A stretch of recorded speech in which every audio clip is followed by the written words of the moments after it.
tonight on Y News. The Department of Justice issues a subpoena against Senator Leila De Lima over drug trafficking charges.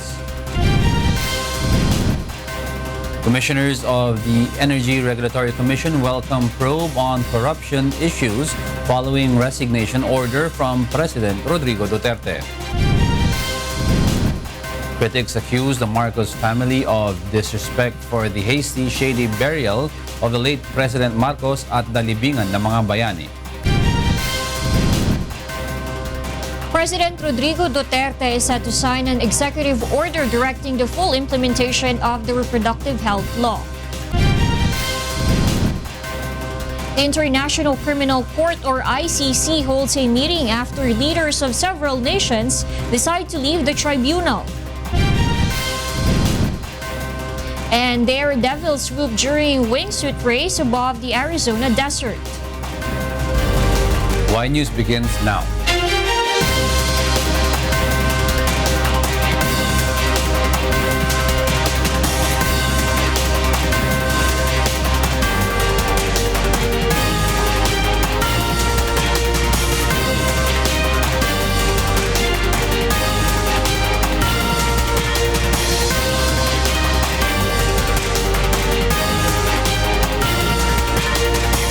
UNTV News and Rescue Command Center. This is Y News with Angelo Castro III and Darlene Basingan.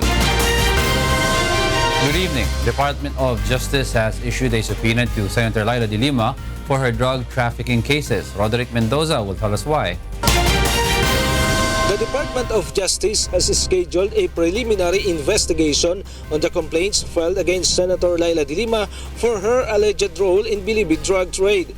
De Lima was issued subpoena today and was asked to appear in a hearing set on December 2 at 1 o'clock in the afternoon. Justice Secretary Vitaliano Aguirre says this is De Lima's chance to refute the allegations against her. Subpoena lamang yun, sinasabi sila mag-prepare na kayo na inyong affidavit i-submit ninyo. Aguirre, however, warns De Lima should she fail to comply with the summons without a valid reason. That could be construed as a waiver for them to submit any contravening affidavit. De Lima's staff, Lynn Sagam and Julius Rioso, were also summoned to the hearing. Subpoenas will also be sent to other respondents tomorrow. De Lima is facing drug trafficking, graft and bribery charges, among others. Aside from allegedly receiving millions from Bilibid drug lords, the former secretary is being accused of having complicity in illegal drug trade inside the National Penitentiary. Roderick Mendoza, UNTV News and Rescue, Manila. PNP Chief Ronald De La Rosa calls Senator Leila De Lima's theory of Kerwin Espinosa baseless. Lea Ilagan will tell us why.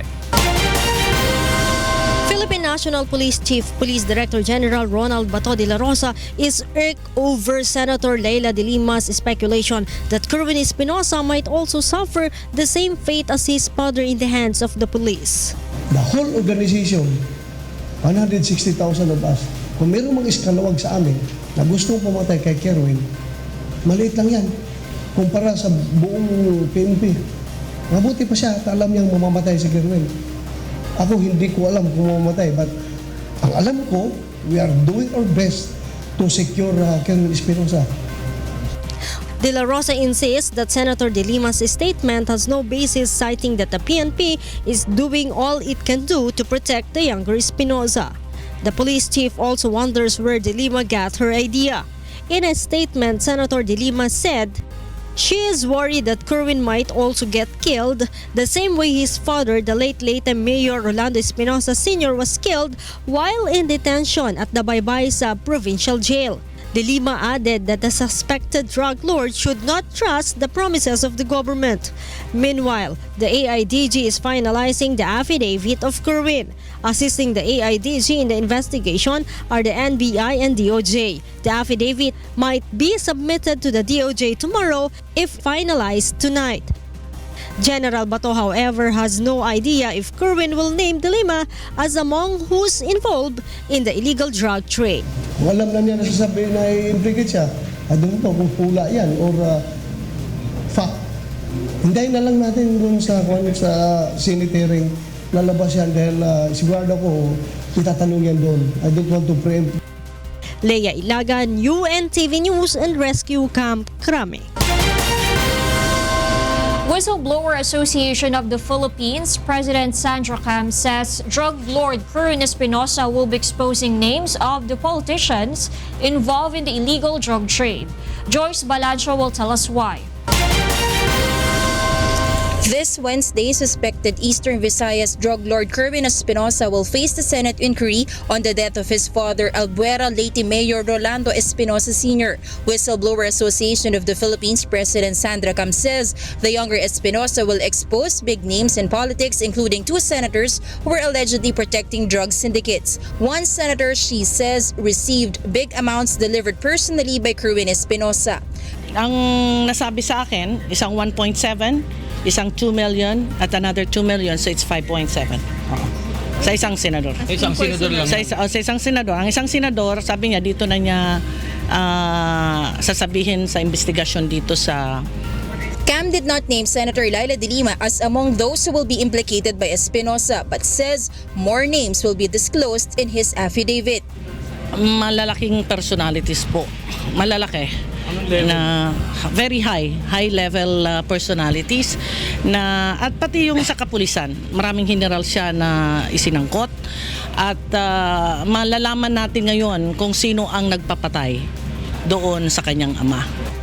Earlier, Senator Panfilo Lacson wanted to schedule the hearing at the headquarters of the Philippine National Police.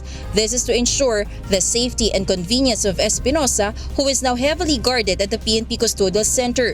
PNP Chief Ronald De La Rosa, however, disagrees. Doon na lang sa inyo magkakaroon ng hearing.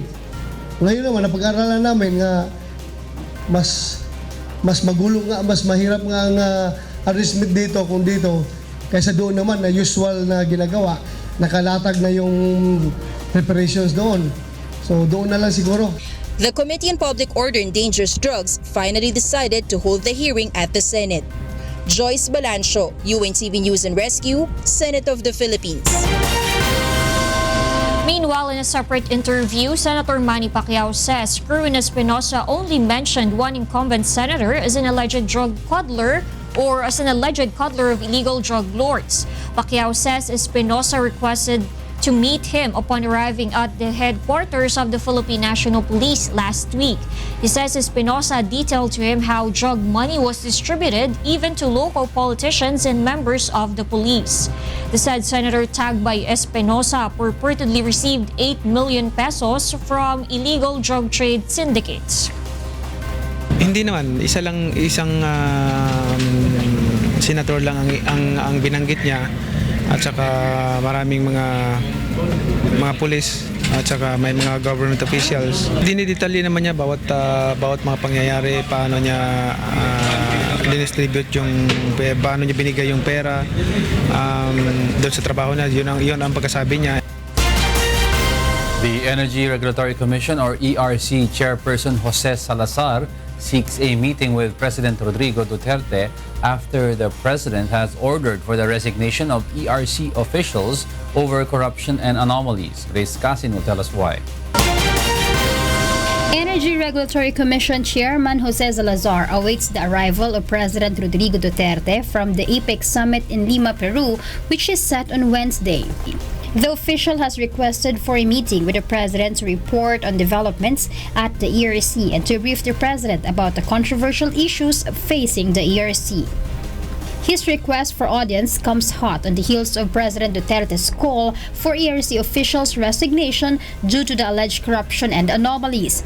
The President's directive stems from the suicide of ERC Director Attorney Francisco Villa Jr.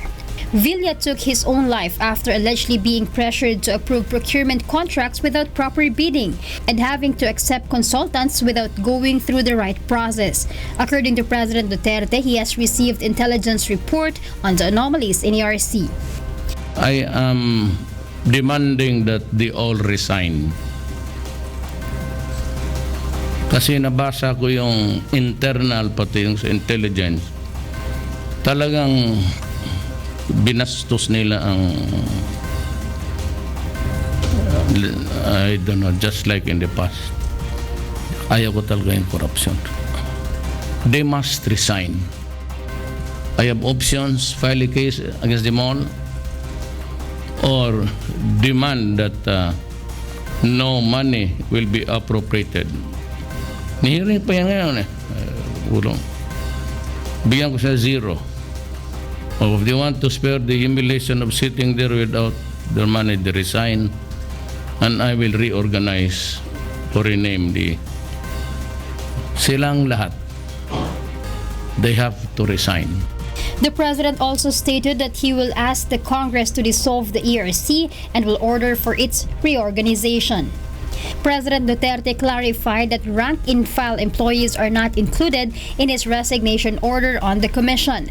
Meanwhile, Salazar said he has the highest respect for President's recent statements, and he will fully support the investigation on the Senate Committee on Energy on the matter. He also requested the Commission on Audit to immediately probe the allegations made by the late Villa. Grace Casin, UNTV News and Rescue, Philippines. The Energy Regulatory Commission appeals to the public not to prejudge the agency amid the controversy that is now haunting them. John Nano will tell us why.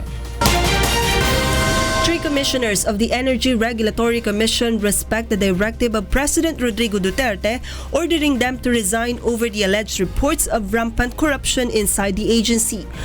According to Commissioners Alfredo Non, Ina Asirit, and Gloria Victoria Taruk, while they understand the decision of the President, they appeal for an investigation first before asking them to leave their posts. The commissioners stood firm that it would be fair on their part if they will undergo an investigation to disprove these allegations.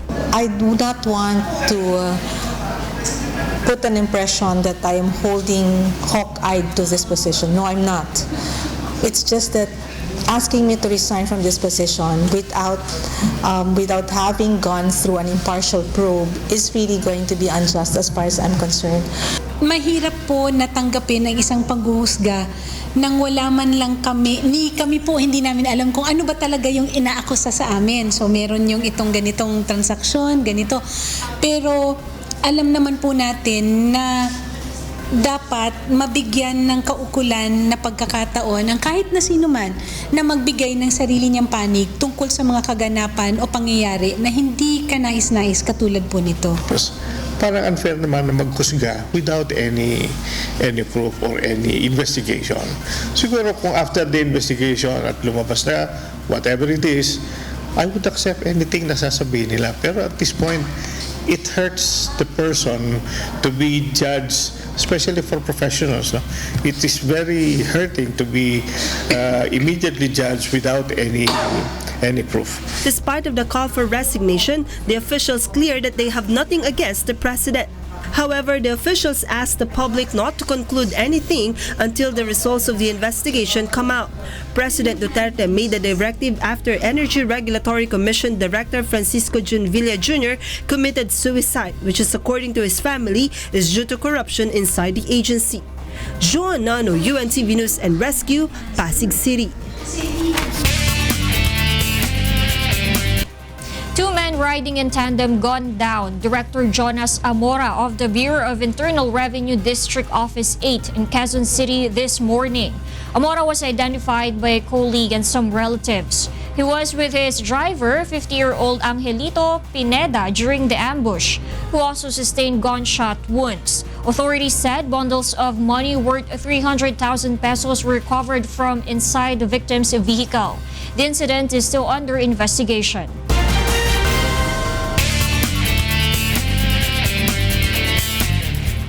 Motorists are experiencing moderate to heavy traffic along some major roads around Metro Manila this evening. Monokson is at EDSA Philam to tell us why live.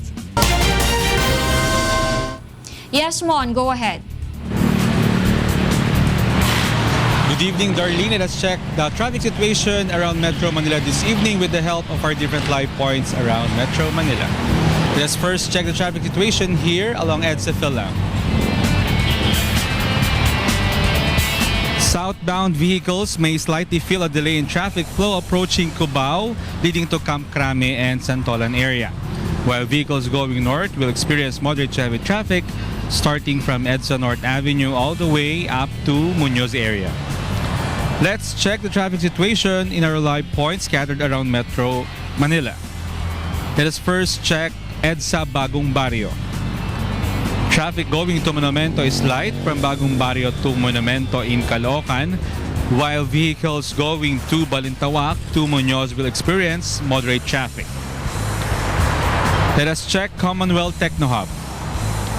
Traffic from Philcoa going to Tandansora is moderate to vehicles traversing Commonwealth Avenue, while vehicles from Tandansora going Philcoa will experience light traffic along Commonwealth this evening. Reminders to motorists, number coding is implemented tomorrow starting 7 a.m. up to 8 p.m. Vehicles with plate numbers ending in numbers 3 and 4 is prohibited in all major roads in Metro Manila. And that's our traffic update. Back to you, Darlene. Thank you, Mon, and that's Monokson reporting live from EDSA Phil app. Next in Y News. The Armed Forces of the Philippines is welcome to answer all accusations over the issue of Marcos' burial at the proper forum. And President Rodrigo Duterte is set to sign an executive order directing the full implementation of the reproductive health law. Y News will be right back.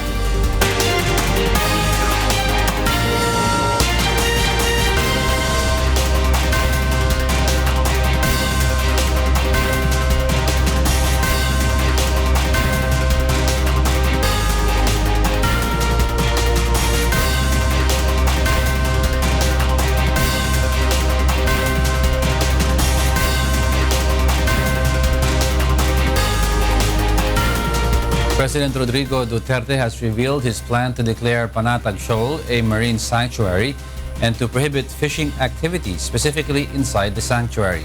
Yun Soria will tell us why. It is our position not to have fishing activities inside the triangle. Parang triangle kasi yung Scarborough. At the bottom, dito sa kanan na leg, dito sa corner, right corner, is the opening. And in fact, if I may tell you now, we are coming out. The President has decided to declare that as a sanctuary. That is a unilateral action from government. At a press conference on the sidelines of the APEC Summit in Lima, Peru, Presidential Security Advisor retired General Hermogenes Esperon Jr. revealed the government's plan to declare the disputed Panatag Shoal or Bajo de Masinloc, particularly its lagoon, as a marine sanctuary. It aims to protect the spawning ground or the area in the Panatag Shoal where a vast number of marine species reproduce. However, fishing activities around the area are still allowed. For his part, Chinese President Xi Jinping expressed his positive view on the plan when President Rodrigo Duterte mentioned it during their bilateral meeting. Sabi niya, we will mobilize government forces to promote our agreements, step up guidance to create favorable environment. Yun ang sinabi niya. Pagkatapos mabanggit ni Presidente Duterte yung kanyang unilateral declaration na gawing marine sanctuary. Meanwhile, personnel of the Philippine Coast Guard will remain at the Panatag Shoal to assist and secure the safety of Filipino fishermen even though they can freely fish around the area. A national security cluster meeting is scheduled next week, after which it will submit the recommendations to President Duterte regarding the proposed declaration to make an area of the Scarborough or Bajo de Masinloc a marine sanctuary. Jun Suriao, UNTV News and Rescue, Quezon City. The Marcoses and officials of the Armed Forces of the Philippines and Department of National Defense were accused of disrespecting the Supreme Court for the hasty and shady burial of late President Ferdinand Marcos in Libingan na mga Bayani last Friday. Roderick Mendoza will tell us why. The petitioners in Marcos burial cases filed today a petition asking the Supreme Court to cite the Marcoses, Defense Secretary Delfin Lorenzana, and some military officials for indirect contempt. They argue that the court's decision on the cases is not yet final. Hence, the sneaky burial of late former President Marcos in Libingan ng mga Bayani last Friday could be interpreted as disrespect to the Supreme Court. They also want a refund of government money spent for the ceremony. The decision stays at hindi siya pwedeng ma-execute pending the resolution on the finality of the decisions. They add that the Marcoses have already preempted the court's resolution on their motion for reconsideration. Under the rules of court, the petitioners have until Friday to appeal the November 8 decision. Halatang deliberate na binaliwala nila yung pagkakataon ng court at ng mga parties na mag-file ng reconsideration at pagkakataon ng court na i-review yung kanyang decision. Protests against the burial will continue, with Marcos critics staging a mass action in Luneta this Friday. Kampante ang mga Marcoses na talagang nagtagumpay na sila sa ruling ng Korte Suprema, dapat ay hindi nila itinago o inilihim. The petitioners added that what the public should be wary of is the ambition of the Marcoses to return to Malacanang. Pangamba dyan ay gagamitin nilang political capital itong nangyaring paglilibing na palihim. Roderick Mendoza, UNTV News and Rescue, Manila. The Armed Forces of the Philippines is ready to face all charges stemming from the sudden and private burial of the late President Marcos. Brian De Paz will tell us why. It's not in secrecy. It just so happen na ito ay kahilingan ng pamilya. Na ito po hindi lamang nag-a-apply sa kaso ng dating Pangulo. Ito po ay nag-a-apply sa lahat ng ating mga sundalo. The Armed Forces of the Philippines maintains that they just respected and considered the request of the Marcos family to conduct the burial of former President Ferdinand Marcos in a simple and private manner, which they normally accord to soldiers laid to rest at the libingan ng mga bayani. Thus, AFP Public Affairs Office Chief Lieutenant Colonel Edgar Arevalo says they are prepared to answer any accusations before the Supreme Court. Kung meron talagang kaso na isasampa against the Armed Forces of the Philippines hinggil dito, then that's the time that we'll be able to answer. The AFP's standpoint is that they are just following the order of the AFP General Headquarters. Sa aming pananaw, we just implemented orders from higher headquarters. In a statement, former Congressman Saturo Campos said that the 15-day period of filing of a motion for reconsideration has not lapsed. Thus, for him, the AFP, the Department of National Defense, Reservist and Retiree Affairs, and the Marcos family should be liable for indirect contempt. The AFP has this to say. And if I remember right, nakalagay naman sa newspaper account, he said that there was no motion for reconsideration filed before the court, thereby removing all or any prohibition with regard to the implementation of the burial. According to the AFP, they will continuously implement tighter security at the libingan ng mga bayani, and anyone who wants to visit must go through a process. Brian De Paz, UNTV News and Rescue, Camp Aguinaldo. Various anti-Marcos groups hope to convince the Supreme Court to reverse its own ruling on the burial of former President Ferdinand Marcos at the libingan ng mga bayani. Joanano will tell us why. The group claimants 1081 is determined to do everything in hopes that the Supreme Court decision on Marcos' burial could still be reversed. Yung protest actions, tuloy-tuloy ito at itatry namin na i-sustain ang mga protest actions mula ngayon hanggang maitama yung mali. On November 29, they will file a motion for reconsideration before the Supreme Court. The group also plans to file a contempt case against the Marcos family as well as the military for participating in the unexpected transfer of the former president's remains on Friday. For former Senate President Aquilino Pimentel Jr., a former member of the opposition, it would be better to bury the remains of the former president in Ilocos. He does not deserve to be buried there. Not in a place where I'm sure activists later on will desecrate his grave. Meanwhile, the Liberal Party responded on the issue that the conflict between the Marcos and the Aquino families is allegedly the reason behind the opposition to the burial of former president's remains at the Libingan ng mga Bayani. The lawmaker insists that it is not only the Aquino family's fight, but the fight of thousands of victims of abuses during martial law. He also took his stand that the remains of the former president must be removed from the Libingan ng mga Bayani. Ako'y naniniwala na ang libingan ng bayani ay sagrado. At habang nariyan siya, ay desecration ang nangyayari. John Nano, UNTV News and Rescue, Manila.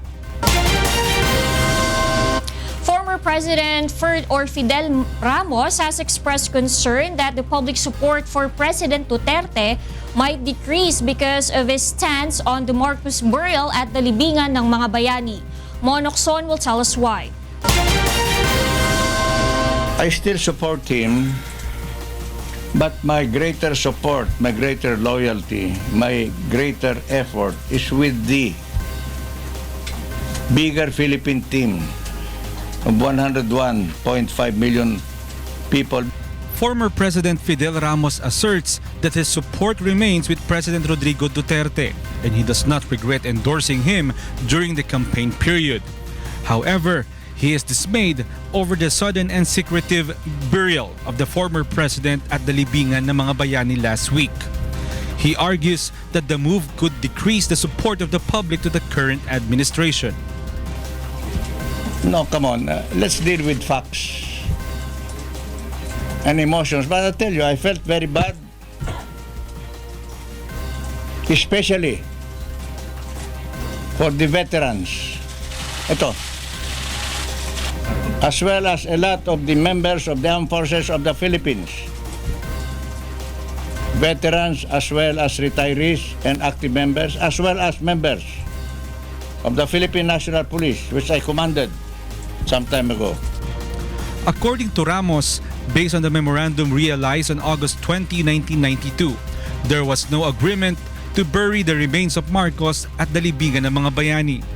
Ramos also urged the Marcos family to apologize to the people and distribute their alleged hidden wealth. The former president did not comment on what to do with the remains of Marcos that is already buried at the Libingan ng mga Bayani. He said that it should be based on the Supreme Court's decision on the motion, which is set to be decided upon on November 26. Mon Hokson, UNTV News and Rescue, Quezon City. The camp of former Senator Bongbong Marcos denies allegation of a plan to oust Vice President Leni Robredo. Grace Casin tells us why. Mali po siguro yung mga hinahinalaan nila na porket nag-desisyon ng Korte Suprema pabor sa mga Marcoses doon sa paglilibing, sure na sure pabor din po doon sa dito sa protesta. This is the statement of Attorney George Erwin Garcia, legal counsel of former Senator Bongbong Marcos, regarding rumors of new vice president in 2017, which became a hot topic on social media and text messages. The former senator's camp said such allegation is mere speculation. Even a close ally of President Rodrigo Duterte says there is no truth to the matter. Mga chismis nila na baka pagising natin bukas bago na ang vice president, hindi po ganyan. The system doesn't work that way. The issue stemmed from President Duterte's controversial statement when he visited the Filipino community in Beijing, China, and introduced former Senator Bongbong Marcos as possibly the next vice president. Si Bongbong,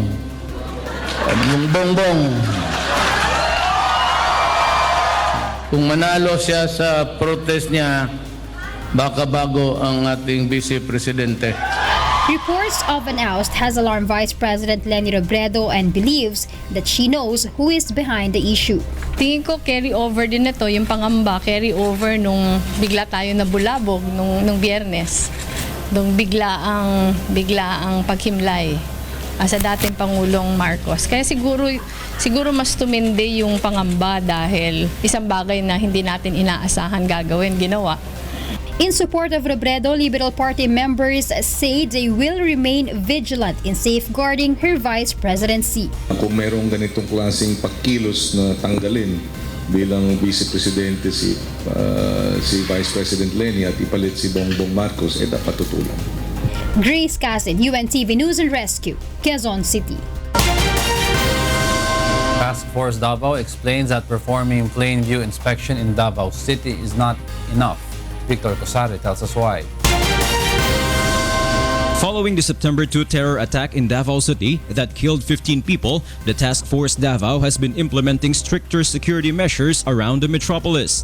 At checkpoints along the entry points of the city, passengers of public transports are asked to alight from the vehicle and undergo individual inspection. Meanwhile, checks conducted to private vehicles are not just limited to plain view inspections. Plain view yung pag-inspect natin. Kasi we all know na yung nangyari nung September 2, yung dala po nila is nandoon sa isang luxury vehicle ang gamit nila. So, kailangan po nating i-check talaga. Kung wala naman tayong dalang masamang wala naman tayong masamang balak, walang and then you just open it for few seconds. Pag i-check, wala naman. Task Force Davao Commander Colonel Erwin Bernard Neri appeals for understanding because what they are doing is for the greater good of the people of Davao.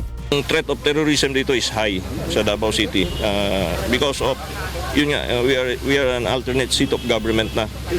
So medyo nakikiusap kami sa mga tao talaga na to cooperate with us sa aming mga security measures. Meanwhile, Task Force Davao today launched its No to Terror advocacy pin to raise the level of awareness and vigilance among the people against terrorism. Colonel Neri explains that the fight against terrorism is not just the work of the security forces, but they need the cooperation of the populace. This will symbolize na we have a great resolve really to address terrorism. So, pag nakasuot ka nito, at least nasa mind mo na dapat ipaglaban natin ang Davao City against terrorism. And paano this is through the vigilance ng ating mga kababayan dito sa Davao City. Task Force Davao also encourages private sectors to help replicate the No to Terror pins so it could be distributed to more people. Victor Cosare, UNTV News and Rescue, Davao City. President Rodrigo Duterte is set to sign an executive order for the full implementation of the reproductive health law in the Philippines. Aiko Miguel will tell us why. The executive order for the full implementation of the reproductive health law in the Philippines is the response to the 10-point socio-economic agenda of the Duterte administration, which contains the target to lower the poverty incidence in the country from 26% to 17% until 2022. The plan is to intensify the implementation of the responsible parenthood and reproductive health law by reaching to those considered as poorest of the poor Filipino families. There is no conflict with the TRO and the executive order. The executive order will make the position of local governments and other agencies stronger and will ensure na may funding over time, over the next 5 years. During the first ever National Family Planning Conference held in the Philippines, the Department of Health underscored the importance of implementing the RH law. Under the EO, the LGUs, particularly the barangays, are directed to identify females in need of family planning services to lessen the number of pregnancies, many of which are teens. Family planning is one of the pillars to ensure rapid reduction of maternal death and at the same time achieving the desired family size of women or couples among the poorest of the poor families of the country. Meanwhile, Commission on Population Executive Director Dr. Juan Antonio Perez III explains that the EO will have no conflict with a temporary restraining order the Supreme Court issued to some provisions under the RH law. The Supreme Court TRO is affecting the technical part of the program. The availability of commodities, yun ang problema sa Supreme Court. The DOH, DSWD, POPCOM, NEDA, DBM, and other concerned government agencies are ordered by President Duterte to submit reports to monitor progress in the steps being undertaken by the government on family planning. The POPCOM hopes that the executive order will be implemented at the soonest possible time to address population boom in the country. Aiko Miguel, UNTV News and Rescue, Quezon City. The World Health Organization declares an end to the Zika emergency but urges continuous action. Robbie De Guzman will tell us why. The World Health Organization declared on Friday that the Zika virus and related neurological complications no longer constitute an international emergency, but said it would continue to work on the outbreak through a robust program.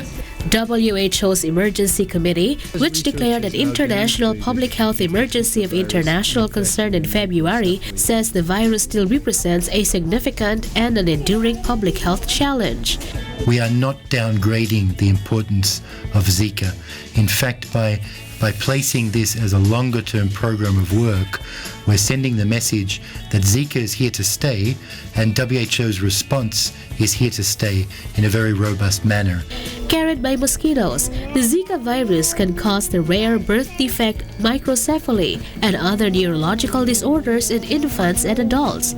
It has spread to more than 60 countries and territories since the current outbreak was identified last year in Brazil. There have been some 2,300 confirmed cases worldwide of babies born with microcephaly, most in Brazil, but the figure is most likely a significant underestimate, Dr. Peter Salama said. Robin De Guzman, UNTV News and Rescue, Philippines. UNTV and the Members Church of God International have received recognition from the Rotary Club Rizal Centro. June Suriao tells us why. UNTV and Members Church of God International have received recognition from the Rotary Club Rizal Centro for continuously rendering public services. The Rotary Club Rizal Centro has recently invited UNTV and MCGI to render a medical mission in Antipolo City, Rizal. So ako naman ay very willing to have the medical mission kasi marami tayong mga beneficiaries within the community na nangangailangan po. So we are very thankful sa Rotarian through the initiative of UNTV and then yung Kawangga Foundation. The medical mission was held at De La Paz National High School, located in Barangay De La Paz, which has over 60,000 residents who are mostly less fortunate. Kami po ay nagpapasalamat ng todo-todo, no, sa UNTV, sa clinic ni Kuya, sa Dating Daan, sa Kamanggawa Foundation, sa lahat-lahat na. Dahil hindi po kami nila binigo, kami pinagbigyan at sana'y pagbigyan pang muli, Brother Daniel. Flor Sisa is among those who immediately grabbed the opportunity to benefit from free medical services. She even brought her grandchildren with her. Mayroon po sa akin nagsabi na mayroon daw medical dyan sa De La Paz. Salamat sa nagpa-medical at nakakatulong sila sa ating mga bata. Gusto ko lang po magpasalamat sa libre medical na to kasi po pag sa labas kami magpa-check up, may bayad po. Dito po libre na din po yung gamot. A total of 851 residents of De La Paz, Antipolo City have benefited from free medical consultation, pediatric consultation, dental extraction, and laboratory tests. Men who went to the medical mission were also provided free haircut. Jun Suriao for Serbisyong Kasangbahay. Coming up, the International Criminal Court, or ICC, holds a meeting after leaders of several nations decide to leave the tribunal. The Bureau of Customs Transformers and the Malacanang Kamao maintain unsustained record as the first round of eliminations in the UNTV Cup Season 5 continues. More from Y News after this break.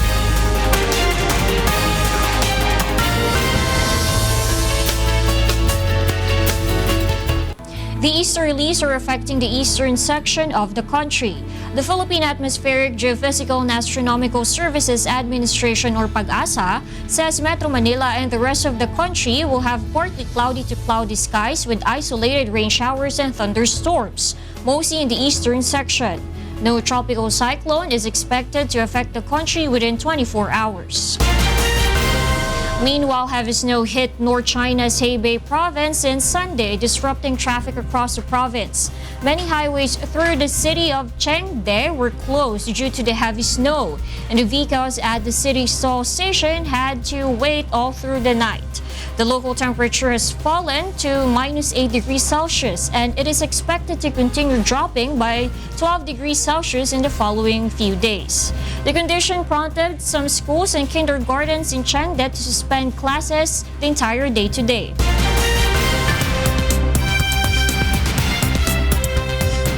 The International Criminal Court holds a meeting on its relationship with Africa after leaders of several African nations decide to leave the organization. Marge Navarro tells us why. The International Criminal Court or ICC Assembly of State Parties have met on Friday to discuss notifications by several African states to withdraw from the court. It may be the fact that the court is operational, it is functional, it is working well, and it is showing that it can be effective. Not everybody can be comfortable with that also. We see. Gambia has notified the United Nations of its withdrawal from the ICC, which will take effect from November 10, 2017, the third country to quit the tribunal. South Africa and Burundi both notified the United Nations in October of their withdrawal from the court, which will take effect in 1 year. Well, if this body is genuinely saying that there shall be no immunity for perpetrators of gross human rights violations, be it sitting heads of states or any other officials in government, having started wars elsewhere which have been declared to have been illegitimate wars in violation of international law, let them sanction the prosecutor and the court to pursue those persons. Then we will see universality of the application of rule of law in action. The Assembly of State Parties, the management oversight and legislative body of the International Criminal Court, decided to reinforce dialogue between the court and the withdrawing countries. The ICC is facing criticism from other parts of the world as well. Russian President Vladimir Putin signed an executive order on Wednesday, removing Russia's signature from the ICC's founding treaty. Philippine President Rodrigo Duterte said on Thursday he might follow Russia in response to Western criticism of a rash of killings unleashed by his war on drugs. Most African and European countries continue to support the court, the first permanent international war crimes tribunal, but many expect it to face increased diplomatic pressure from the United States under President-elect Donald Trump, who has promised a less internationalist foreign policy stance. The ICC, based in The Hague, Netherlands, was founded when 120 countries adopted its founding treaty in 1998. Marge Navarro, UNTV News and Rescue, Philippines. China is making progress in battling air pollution, but in many areas, its water pollution is getting worse. Dulce Alarcon will tell us why. While making progress to ease air pollution, some parts of China, particularly from the giant Yangtze River to the coal field of Inner Mongolia, water pollution is getting worse.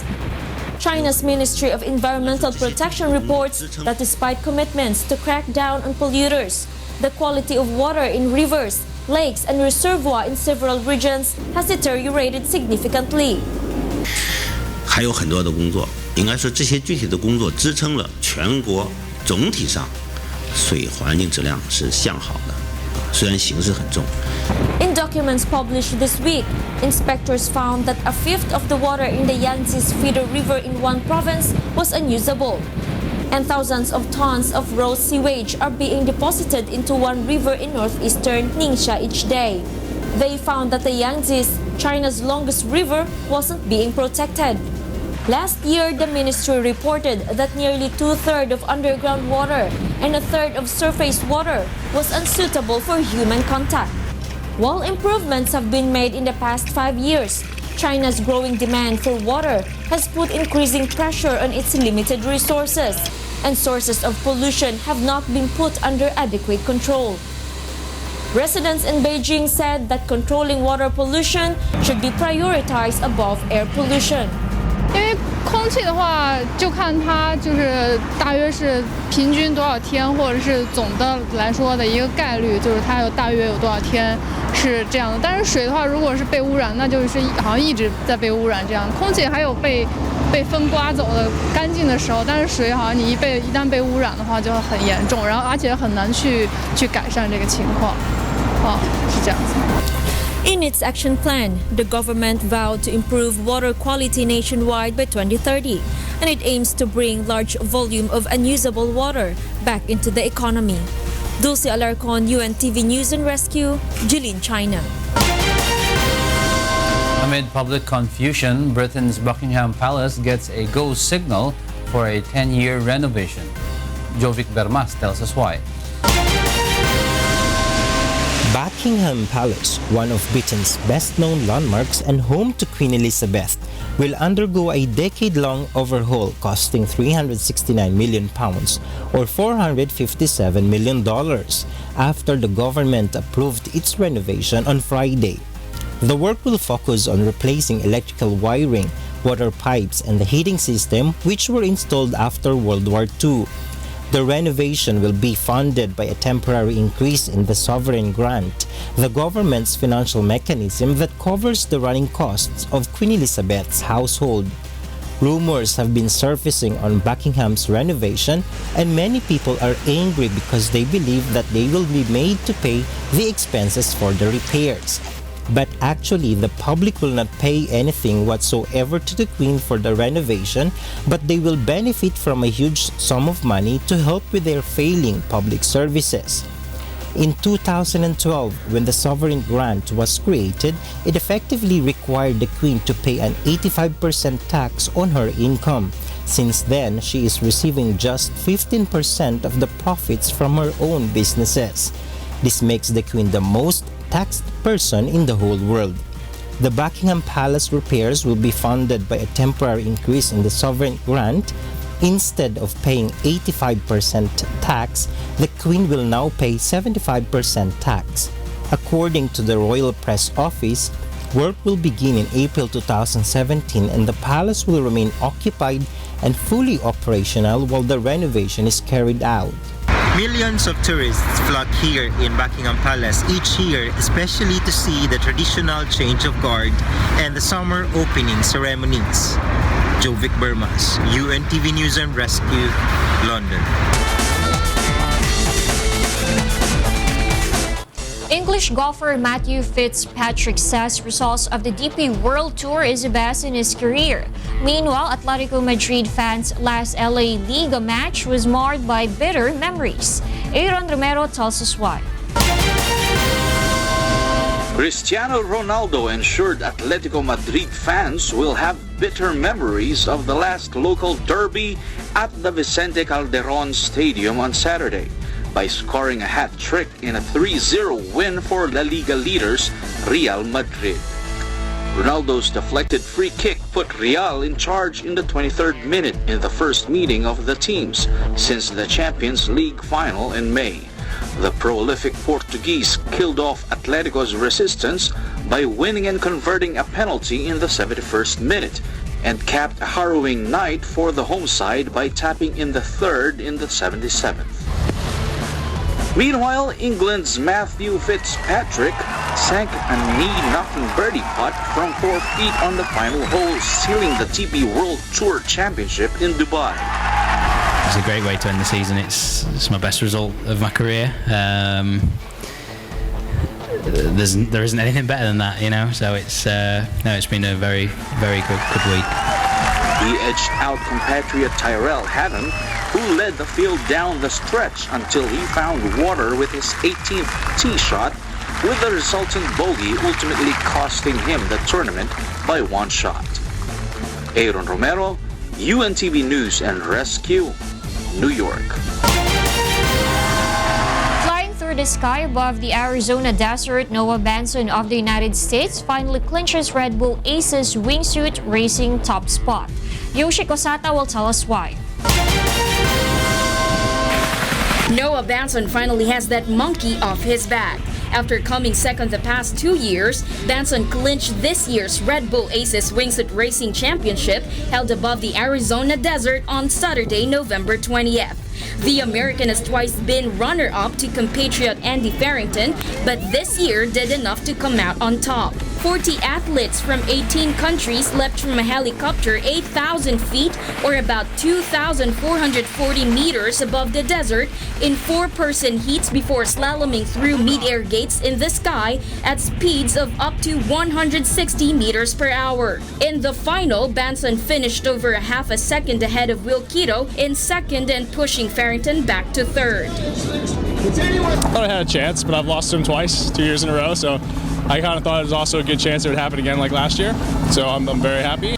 Chilean Sebastian Alvarez came fourth in the final. Yoshiko Sata, UNTV News and Rescue, Philippines.